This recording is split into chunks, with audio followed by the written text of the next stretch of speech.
이 세상을 살아가는 모든 그리스도인들은 두 가지 정체성을 동시에 가지고 있습니다. 하나는 세상으로부터 부르심을 받은 사람들이라는 정체성이고, 또 하나는 세상에 보내심을 받은 사람들이라고 하는 정체성입니다.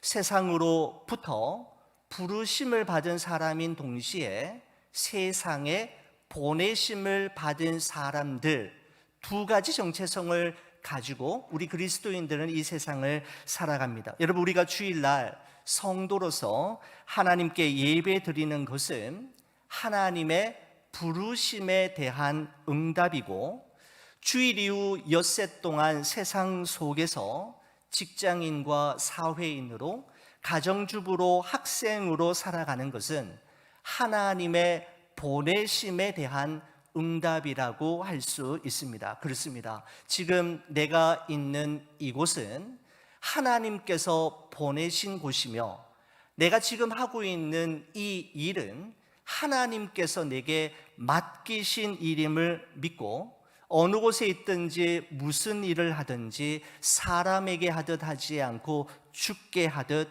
최선을 다해 정직하고 성실하게 감당할 때, 우리를 세상에서 부르시고 또한 세상에 보내신 하나님의 목적과 이유에 부합되게 살아갈 수 있게 될 것입니다.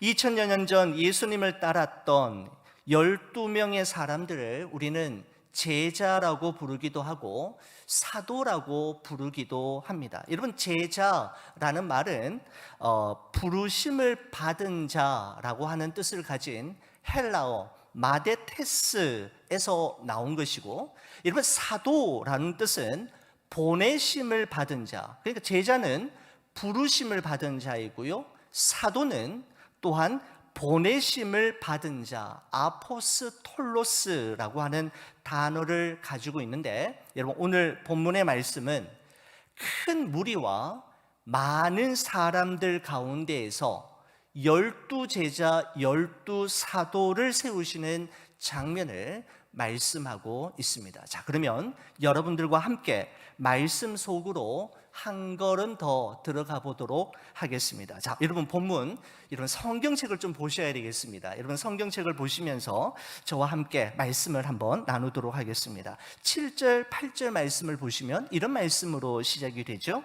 예수께서 제자들과 함께 바다로 물러가시니 갈릴리에서 큰 무리가 따르며 유대와 예루살렘과 이두메와 요단강 건너편과 또 두로와 시돈 근처에서 많은 무리가 그가 하신 큰 일을 듣고 나아오는지라 라고 말씀하고 있습니다. 여러분, 예수님에 대한 인기와 소문이 날이 갈수록 들불처럼 전국으로 방방곡곡으로 번져가기 시작했습니다. 여러분, 보시면은 유대와 예루살렘이라고 되어 있죠. 여러분, 유대는 이스라엘 최남단 지역을 의미하고, 예루살렘은 이스라엘의 심장부, 중심부를 이야기합니다. 이두메라고 되어 있습니다. 여러분, 이두메는 유대 지역 남부 지방을 이야기하고요, 요단강 건너편은 이스라엘 동부 지역을 이야기합니다. 그리고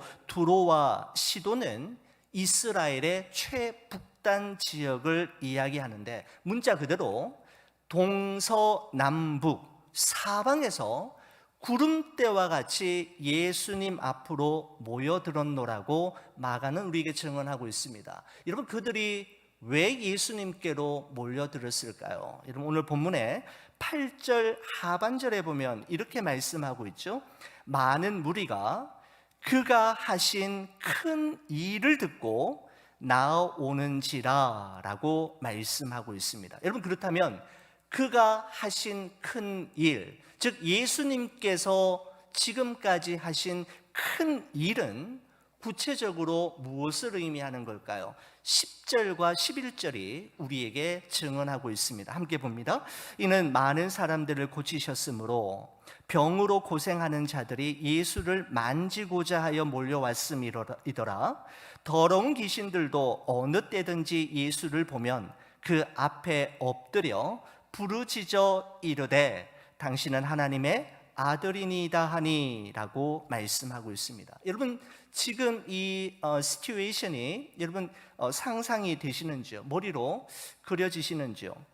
병 고침을 받기 위해, 그리고 귀신들의 괴로움으로부터 자유함을 얻기 위해 수많은 사람들이 예수님의 옷자락에라도 손을 대기를 위해, 예수님을 만지기 위해 구름대와 같이 모여드는 이 상황 말입니다. 여러분 이제 예수님께서는 이 많은 무리들 앞에서 뭔가 기념비적인 큰 일을 한번 행하실 만도 한데, 그 결정적인 순간에 예수님은 그곳에 계속 머물러 있지 않고 산으로 올라갔노라고 오늘 본문은 우리에게 말씀하고 있습니다. 13절의 말씀을 여러분 한번 보시겠습니다. 이렇게 되어 있습니다. 또 산에 오르사 자기가 원하는 자들을 부르시니 나온지라 라고 말씀하고 있습니다. 여러분 그렇습니다. 예수님의 관심은 많은 사람, 큰 무리를 끌어모으는 데 있는 것이 아니라, 비록 작은 숫자이지만 자기가 원하는 사람들, 그리고 자기를 부인하고 자기 십자가를 지고 끝까지 믿음의 경주를 완주할 수 있는 제자들을 부르시고 제자들을 세우신 일에 예수님의 초유의 관심이 항상 있었음을 말씀하고 있는 것이죠. 여러분 예수님의 관심은 수많은 사람, 수많은 군중들을 자기 앞으로 끌어모으는 데 관심이 있는 게 아니라 예수님을 따르는 그 소수의 사람에게 관심이 있었다라는 겁니다. 여러분 성경에 소개되고 있는 위대한 믿음의 사람들은 삶의 중요한 시점마다 산에 올랐던 것을 우리는 떠올릴 수 있습니다. 여러분 아브라함은 모리아 산으로 올라갔고요, 모세는 시내 산으로, 호렙 산으로 올라갔고, 엘리야는 갈멜 산으로 올라갔으며 예수님은 변화산과 겟세마네 동산을 즐겨 찾으셨습니다.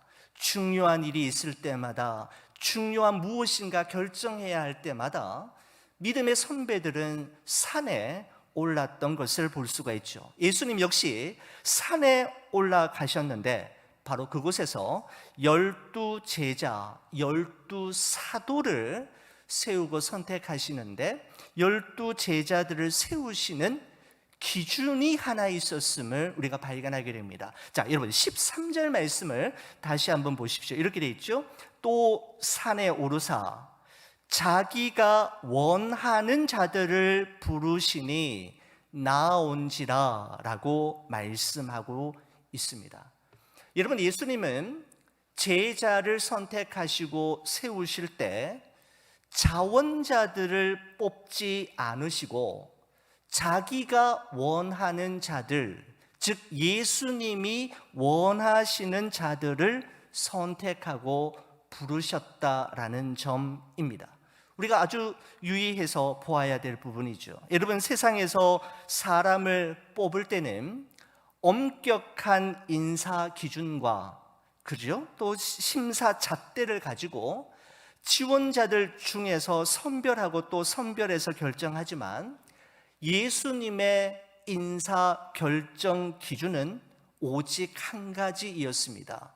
지원자, 자원자가 아니라 예수님이 원하는 자이었습니다. 여러분 이것은 무엇을 말하는 걸까요? 바로 예수님의 절대 주권을 의미합니다. 여러분 그렇습니다. 여러분과 제가 하나님의 자녀가 되었고 구원받은 하나님의 백성이 된 것은, 그리고 여러분과 제가 예수님이 원하는 자들 가운데 한 사람이 된 것은 우리에게 그럴 만한 자격과 요건, 스펙을 잘 쌓았기 때문이 아니라 하나님의 인사 기준에 적합했기 때문이 아니라 하나님의 절대 절대 주권과 무조건적인 사랑과 은혜에 의함임을 우리는 기억해야 하는 것이죠. 여러분, 우리가 천국에 가면 깜짝 놀라게 될 세 가지 일이 있다고 여러분 하지 않습니까? 여러분, 첫 번째는 올 줄 알았던 사람이 그것에 오지 않은 겁니다. 아무리 찾아봐도 그 사람은 천국에 올 줄 알았는데 그 사람이 천국에 없는 것으로 인해 깜짝 놀라고, 두 번째는 그 사람은 절대 못 올 줄 알았는데 그 사람이 천국에 있는 것으로 인해서 우리가 깜짝 놀라게 되고, 가장 크게 놀라게 되는 사실은 바로 내가 천국에 와 있다라는 사실 때문에 가장 기뻐하고 놀라게 될 것이다 라고 이야기하고 있지 않습니까? 여러분, 한번 생각해 보십시오. 파란만장하고 참으로 우여곡절이 많았던 인생 여정을 마치고 조용히 그리고 고요히 눈을 감았다가 다시 눈을 떴을 때 내가 눈을 뜬 곳이 천국이라는 사실을 발견할 때, 여러분, 이보다 더 기쁘고 감격스러운 순간이 어디에 있겠습니까? 사랑하는 우리 교회 여러분, 여러분과 제가 하나님의 선택된 백성이 되고 예수님이 원하시는 자들 중에 한 사람이 된 것은 오직 하나님의 은혜입니다. 우리의 자격, 우리의 의지, 우리의 공로가 아닌 하나님의 의지, 하나님의 은혜로 가능하게 된 것임을 오늘 이 자기가 원하는 자들을 부르시니 라고 하는 말씀 속에 포함되어 있는 것이죠. 여러분, 산에 오르신 예수님께서 그러면 자기가 원하는 자들 몇 명을 사도로 세우셨습니까? 14절 말씀을 보시면 이렇게 되어 있습니다. 이에 12를 세우셨으니 라고 말씀합니다. 여러분, 왜 굳이 12이어야만 했을까요? 여러분, 10명 참 깔끔한 숫자이지 않습니까? 10명이면 되지 않습니까? 50명, 100명은 어떻습니까? 기드온 300용사처럼 한 300명 정도 잘 훈련시켜서 하나님의 나라와 의를 위해서 귀하게 쓸 수 있으시잖아요. 근데 왜 예수님은 딱 12명을 고집하셨던 걸까요? 여러분, 예수님의 제자들도 마찬가지였습니다. 예수님께서 승천하신 이후에 나머지 11 제자들이 가장 먼저 한 것은 자살한 가룟 유다를 대신해서 12 제자 안에 포함될 그 한 사람을 세우는 일에 총력을 집중하는 것을 볼 수가 있습니다. 여러분, 11명이면 안 되는 겁니까? 왜 예수님의 제자들도 12명 가룟 유다의 빈자리를 굳이 고집하며 채우려고 했던 걸까요? 여러분, 예수님의 11 제자들은 제자 후보로 요셉과 마띠아를 후보로 두고 11 제자들이 기도했는데, 여러분 한번 보십시오. 사도행전 1장 24절에서 26절까지 말씀입니다. 우리 이 말씀은 저와 함께 같이 한번 읽어주시겠습니까? 같이 한번 보겠습니다. 그들이 기도하여 이르되 뭇 사람의 마음을 아시는 주여, 이 두 사람 중에 누가 주님께 택하신 바 되어 봉사와 및 사도의 직무를 대신할 자인지를 보이시옵소서. 유다는 이 직무를 버리고 제 곳으로 갔나이다 하고 제비 뽑아 마띠아를 얻으니 그가 11 사도의 수에 들어가니라 라고 말씀하고 있습니다.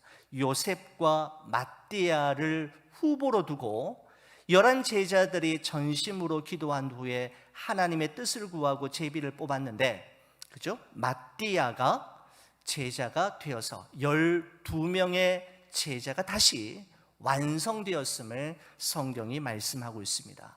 여러분, 왜 예수님과 제자들은 굳이 12명을 고집한 것일까요?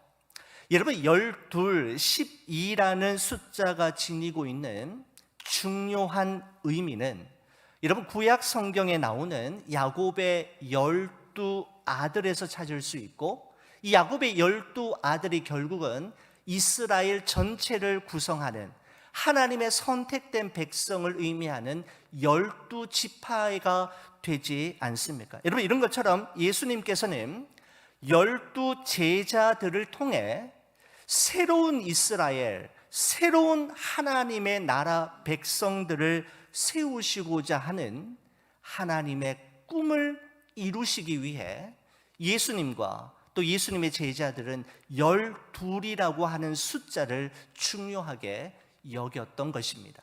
새로운 이스라엘, 예수 그리스도로 말미암아 새롭게 구원받고 하나님의 백성이 되어 이 세상을 변화시킬 12명을 선택했던 것입니다. 자, 여러분 말씀 보시면 예수님께서 12제자를 세우신 두 가지 목적이 기록되어 있는데, 여러분 14절 15절 말씀 여러분 다시 한번 보시면 이렇게 되어 있습니다.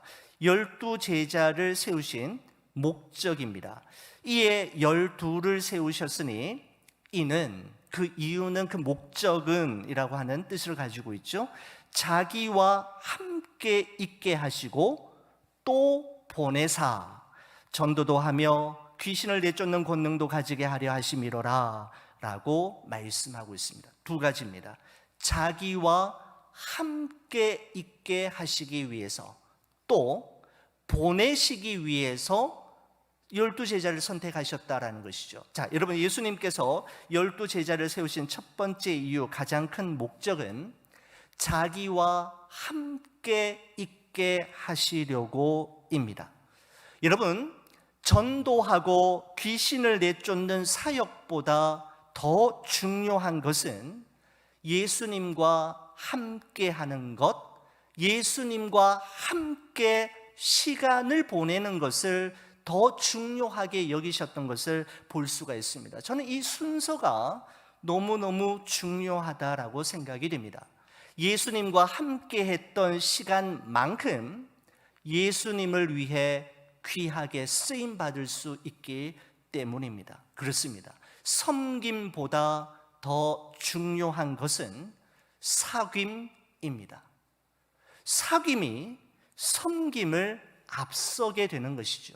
바로 주님과의 깊은 사귐과 충분한 사귐이 있어야 교회와 가정도 섬길 수 있고 가족과 이웃도 돌볼 수 있는 여력이 생기는 것이죠. 주의 일을 하면서도 왜 그렇게 기쁨이 없고 감사가 없어졌을까요?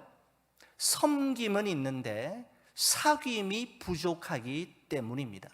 예수님과 함께 있었던 시간만큼 우리는 섬김의 삶을 살 수 있음을 우리는 기억해야 합니다. 여러분, 예수님과 함께 했던 3년 동안의 사귐의 경험이 예수님께서 승천하신 이후에 사도행전의 놀라운 역사를 가능케 했던 원동력이 되었음을 우리는 간과하지 말아야 합니다. 여러분, 그들 동안 예수님이 승천하신 이후 그들 남아서 예수 그리스도의 십자가의 죽으심과 부활의 복음을 전할 때 그들 앞에 얼마나 많은 도전이 있었을 것이며 얼마나 많은 어려움과 문제들, 딜레마들이 얼마나 많았겠습니까? 아마 그들은, 제자들은 그때마다 예수님이 그때 어떻게 하셨지? 예수님이라면 이것을 어떻게 하실까라는 질문을 던지며 예수님과 사귐의 시간을 가졌던 3년의 세월들을 기억해내며 예수님 승천하신 이후에 그들의 복음 증거의 사명을 완성할 수 있었던 것이죠. 여러분, 그렇습니다. 하나님 앞에 머물러 있었던 시간만큼, 예수님과 함께 보내었던 시간만큼 우리는 하나님의 뜻대로 살아갈 수 있고 하나님의 영광을 위해 빛을 발하는 진정한 그리스도인으로 살아갈 수가 있는 것이죠. 섬김보다 더 중요한 것은 사귐이라는 사실을, 예수님과의 사귐이라는 사실을 우리는 꼭 기억해야 하겠습니다. 여러분, 예수님께서 12제자를 세우신 두 번째 이유는 세상의 보내시기 위함이었습니다. 자, 보십시오. 이는 자기와 함께 있게 하시고 또 보내사라고 되어 있습니다. 그렇습니다. 예수님께서 자기가 원하는 자들을 부르시고 자기와 함께 충분히 있게 하신 최종적인 목적은 무엇인가 하면 보내시기 위함이었습니다. 여러분, 보내다라고 하는 이 동사에서 보내심을 받은 자라고 하는 뜻의 아포스톨로스라고 하는 사도라고 하는 단어가 만들어졌습니다. 사도, 아포스톨로스는 보내심을 받은 자라는 것입니다. 여러분, 그런데 그냥 보내신 것이 아니라, 여러분 그 다음에 말씀해 보면 이렇게 되어 있죠. 보내사 전도도 하며 귀신을 내쫓는 권능도 가지게 하려 하심이로라 라고 되어 있습니다. 그냥 홀로 보내버리신 것이 아니라 그 사명을 감당할 수 있는 권능을 주셔서 보내셨다라고 말씀하고 있습니다. 그래요. 여러분, 저는 이 말씀을 묵상하면서 제가 신학교 시절 첫 전도사로 사역을 시작하면서 첫 중고등부 설교를 앞두고 총신대학교, 사당동 총신대학교 화장실에서 보았던 그 신문지, 그 화장실에 신문지 많이 두잖아요.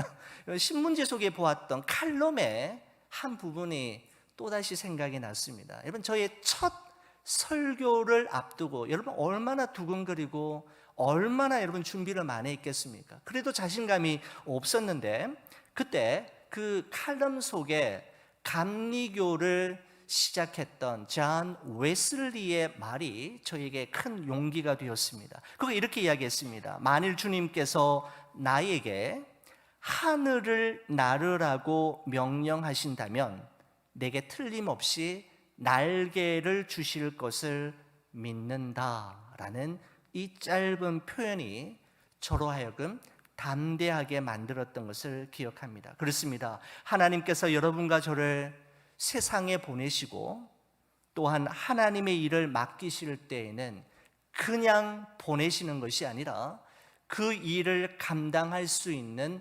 날개, 뭐죠?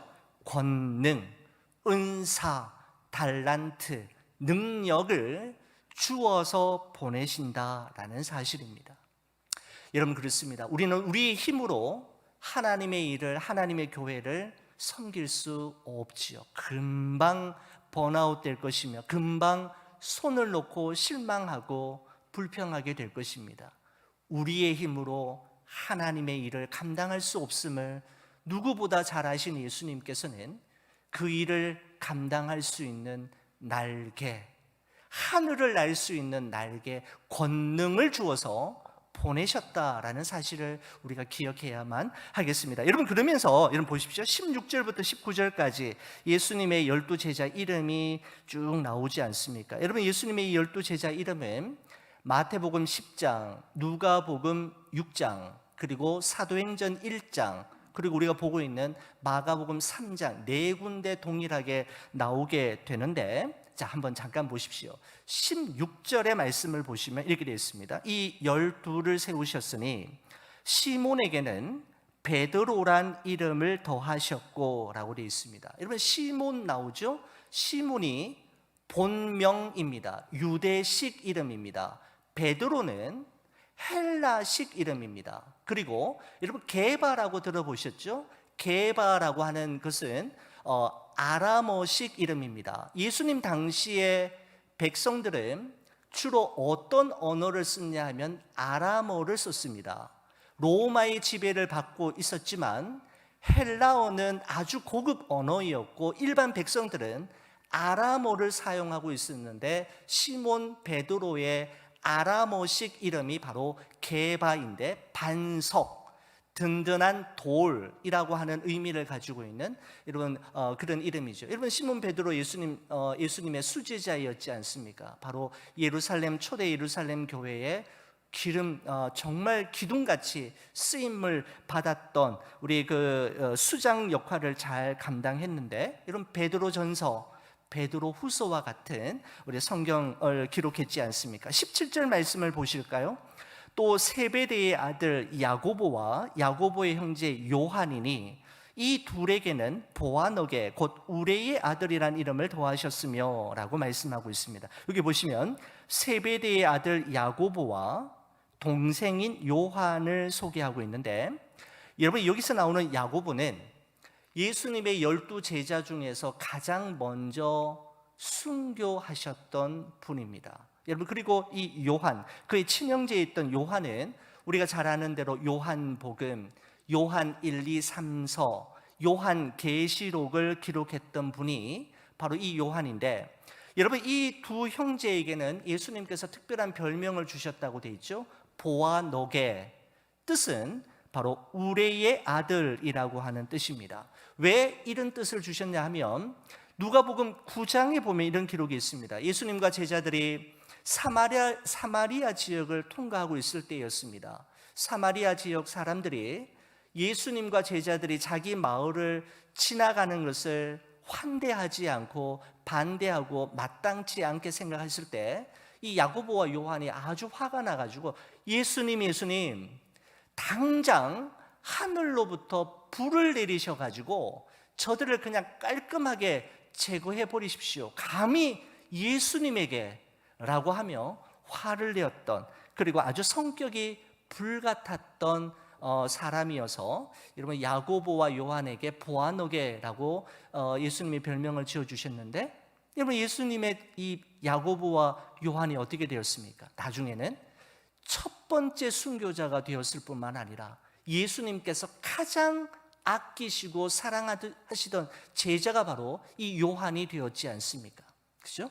예수님과 함께 했던 사람들은 이처럼 다 변했던 것을 볼 수가 있습니다. 여러분 그 다음에 나오는 제자가 바로 여러분 성경에 보시면 안드레입니다. 여러분 안드레는 베드로의 친동생입니다. 여러분 요한복음 1장에 보면 여러분 형 베드로를 예수님께로 인도했던 사람이 바로 안드레인데, 여러분 이 안드레와 앞서 말씀드렸던 요한은 원래부터 예수님의 제자가 아니라 세례 요한의 제자였죠.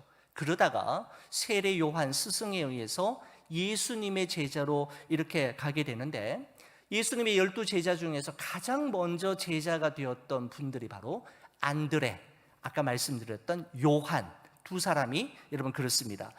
여러분 이 안드레와 특별히 우리가 좀 생각해 볼 것은 뭐냐면, 예수님께서 여러분 벳세다 들녘에서 기적을 일으키실 때 물고기 2마리와 보리떡 5개로 5,000명을 먹이시고 12바구니가 남는데, 그때 그 도시락을 가지고 온 아이를 예수님께로 데리고 왔던 제자가 누군지 하면 바로 이 안드레였습니다. 여러분 제가 이 말씀 준비하면서 제가 그 수요 예배 시간에 예수님의 12 제자에 대해서 여러분과 함께 나누는 좀 자료를 지금부터 좀 모아가지고, 성경에는 내용들이 좀 적습니다. 여러분 좀 중요한 제자들의 이름은 많이 있는데 해서 여러분과 함께 나누면 참 도움이 되겠다라는 생각이 들었고, 여러분과 함께 또 나눌 기회를 제가 잡도록 하겠습니다. 여러분 그 다음에 빌립이 나오죠. 여러분 빌립은 요한복음 1장에 보면 친구 바돌로메를 예수님께로 전도했고, 그가 예수님을 따르는 제자가 되게 하는 일에 귀하게 쓰임 받았습니다. 여러분 그 다음에 바돌로메 나오죠. 바돌로메, 나다나엘이라고 동일한 이름을 다른 성경에서는 쓰고 있는데, 자신을 전도하러 왔던 빌립에게 이렇게 이야기했습니다. 나사렛에서 도대체 무슨 선한 일이 날 수 있단 말이냐라고 했을 때 빌립이 딱 한마디 했죠. 와서 보라. 그 말에 감동을 받고 도전을 받았던 이 바돌로메 나다나엘이 예수님께로 갔는데 바로 예수님의 제자로 선택이 되었습니다. 여러분 마태 우리가 나누었잖아요. 본명은 레위입니다. 세리 출신이죠. 세관에 앉아 있었던 어느 날 예수님이 다가오셨고 나를 따르라 하실 때 그는 모든 것을 버려두고 예수님을 따랐던 바로 그 마태입니다. 여러분 디두모라고도 불리우는 도마가 있습니다. 예수님의 부활을 의심했다는 것 때문에 의심 많은 도마라고 하는, 여러분 의심 많은이라고 하는 꼬리표를 늘 붙이고 다니는 제자입니다. 여러분 예수님께서 부활하신 날 저녁이었습니다. 예수님께서 다른 제자들과는 다 만나셨는데 그 자리에 하필이면 도마가 있지 않았습니다. 그래서 다른 제자들이 도마에게 오늘 부활하신 예수님을 만났노라고 자랑하며 흥분하며 이야기할 때 도마가 고개를 저으며 이렇게 이야기했죠. 내 눈으로 그 손바닥을 보지 않고는, 내 손가락으로 예수님의 못자국 난 손을 만져보지 않고는, 내 손으로 예수님의 창자국 난 옆구리에 넣어보지 않고는 믿지 않겠노라고 이야기합니다. 그때 예수님께서는 도마를 위해 또다시 찾아와 주셨고 든든한 믿음의 사람으로 세워주셨지요. 여러분 알페오의 아들 야고보는 아까 전에 나왔던 세베대의 아들 야고보와 구별하기 위해서 작은 야고보라고 하는 또 하나의 별명을 가지고 있습니다. 세베대의 아들 야고보는 큰 야고보, 알페오의 아들 야고보는 작은 야고보라고 이렇게 불려지고 있습니다. 여러분 용기 있는 사람이라는 이름의 뜻을 가지고 있는 다데오라는 사람은 누가복음 6장, 사도행전 1장의 기록에 보면 야고보의 아들 유다라고만 기록이 되어 있습니다. 여러분 그 다음은 가나나인 시몬이라고 나오는데, 여러분 성경책 잠깐 보실까요? 여러분 성경책을 보시면 가나나인 앞에 번호가 하나 붙어 있습니까? 네, 여러분 그 번호를 확인하시고 성경책 가장 아래쪽으로 가서 그 번호에 해당되는 것을 보시면은 이렇게 되어 있습니다. 아람어에서 온 말인데 열심당원이란 뜻이다라는 설명이 붙어 있는 것을 보게 됩니다. 여러분 그러니까 여러분이 가나나인 시몬이라는 말은 열심당원이었던 시몬을 이야기하는데, 이 사람은 로마로부터의 해방을 주장하는 민족주의자요 또한 독립투사 출신이었음을 미루어 짐작해 볼 수가 있죠. 여러분 그리고 맨 마지막에 소개되고 있는 12번째 제자가 19절에 드디어 나오는데, 또 가룟 유다니 이는 예수를 판자더라 라고 되어 있습니다. 가룟 유다가 나오죠. 여러분 어떤 분들은 저희 이렇게 물으신 분이 있으셨어요. 여러분 가룟 유다라고 할 때 가룟은 first name이고 유다는 last name입니까? 이렇게 물으시는 우리 성도님들이 계셨어요. 여러분 나사렛 예수라고 할 때 나사렛은 first name, 예수는 last name이 아니라, 여러분 가룟이라는 말은 지역 출신을 이야기하는 겁니다. 나사렛도 이름이 아니라, 그죠? first name이 아니라 지역을 이야기하죠. 그러니까 가룟이라고 하는 지역 출신의 유다, 나사렛 출신의 예수라는 뜻입니다. 여러분 그 예수님 당시 1세기에는 일반적으로 유다라는 말이나 예수라고 하는 이름이 너무너무 많았습니다. 예수님에게만 예수라는 이름이 붙여져 있었던 것이 아니라 많은 사람들이, 한국의 철수, 영희, 영자, 순이처럼 예수님, 예수라는 이름도 유다라는 이름도 너무 흔했기 때문에 정확하게 표현하기 위해서 가룟 출신의 유다, 나사렛 출신의 예수라고 이야기를 했던 것이죠. 여러분 근데 이 가룟 유다를 소개하면서 성경이 좀 특별합니다. 뭐라고 이야기합니까? 이는 예수를 판자더라 라고 하는 설명을 굳이 덧붙이고 있습니다. 마가복음에만 이런가 했더니 마태복음 10장 4절에도 보면 가룟 유다 곧 예수를 판자더라 라고 돼 있고, 누가복음 6장 16절에도 보면 예수를 파는 자 될 가룟 유다라라고 하는 설명이 꼬리표처럼 붙어 다니는 것을 볼 수가 있는 것이죠. 여러분 결정적으로 마가복음 14장 21절에 보면 예수님께서는 이 가룟 유다에게 이렇게 말씀하셨습니다. 그 사람은 차라리 나지 아니하였더라면 자기에게 좋을 뻔하였느니라. 차라리 나지 아니하였더라면 좋을 뻔한 가룟 유다.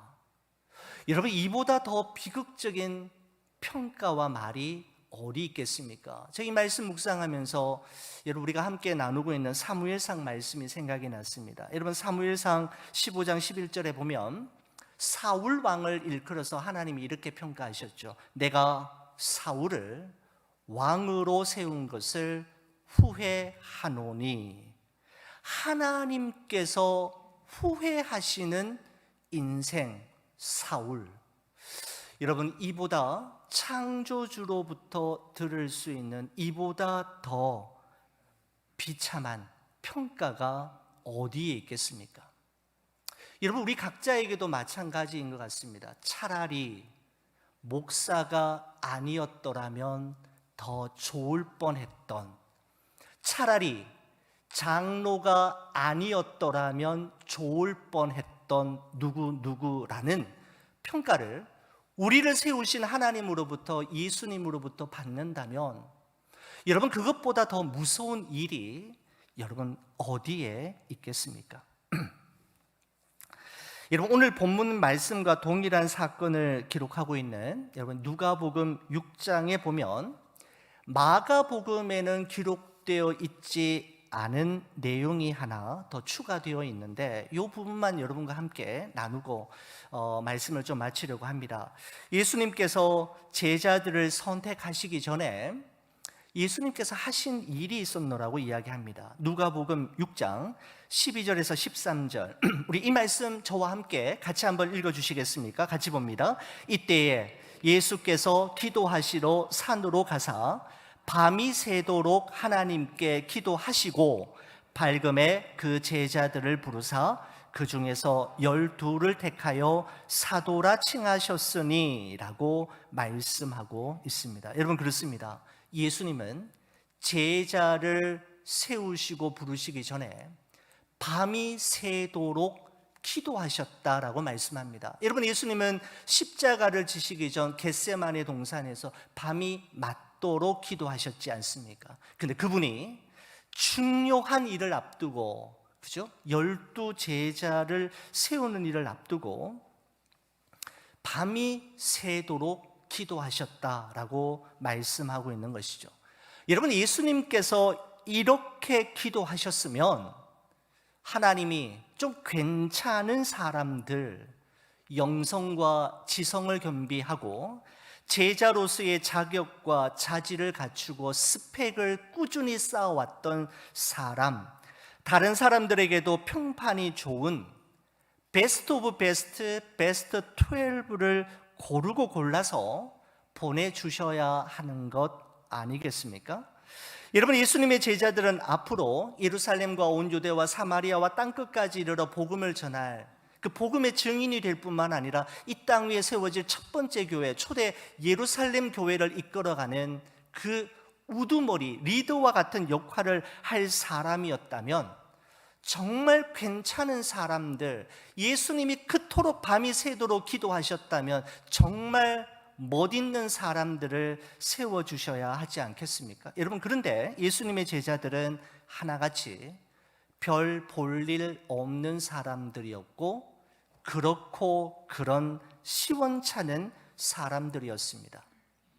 여러분, 아니 사람들의 기도도 아니고 예수님의 기도라고 한다면 가룟 유다 같은 사람은 절대로 포함되지 않도록 신경 좀 써주셔야 되는 것 아니겠느냐라는 것입니다. 도대체 이들을 데리고 무엇을 하시겠다라는 말씀입니까?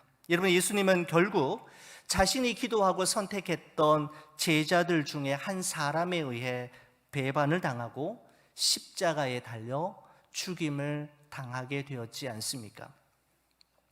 여러분, 그런데 여러분과 제가 절대로 잊지 말아야 할 중요한 사실이 있습니다. 그것은 기도하면 가룟 유다를 빼주시는 것이 아니라 기도하면 가룟 유다도 감당하게 해 주신다라는 사실입니다.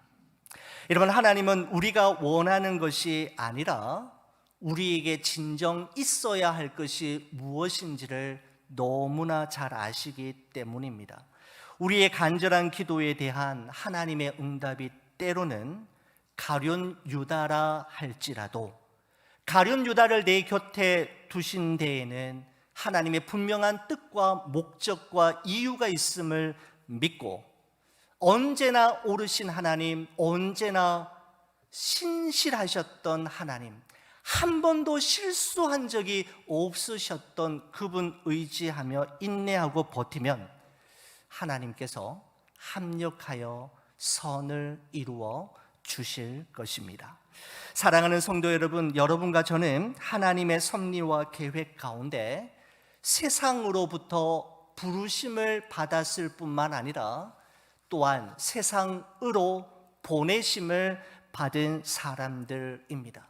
이 세대를 본받지 말고 오직 마음을 새롭게 함으로 변화를 받아 하나님의 선하시고 기뻐하시고 온전하신 뜻이 무엇인지를 분별하며 자신의 삶으로 증명하며 무리의 삶이 아닌 제자의 삶, 무리가 걸어가는 흔하 빠진 길이 아닌 제자만이 걸어갈 수 있는 그 길을 여러분과 저도 걸어갈 수 있기를 주의 이름으로 간절히 축원을 드립니다.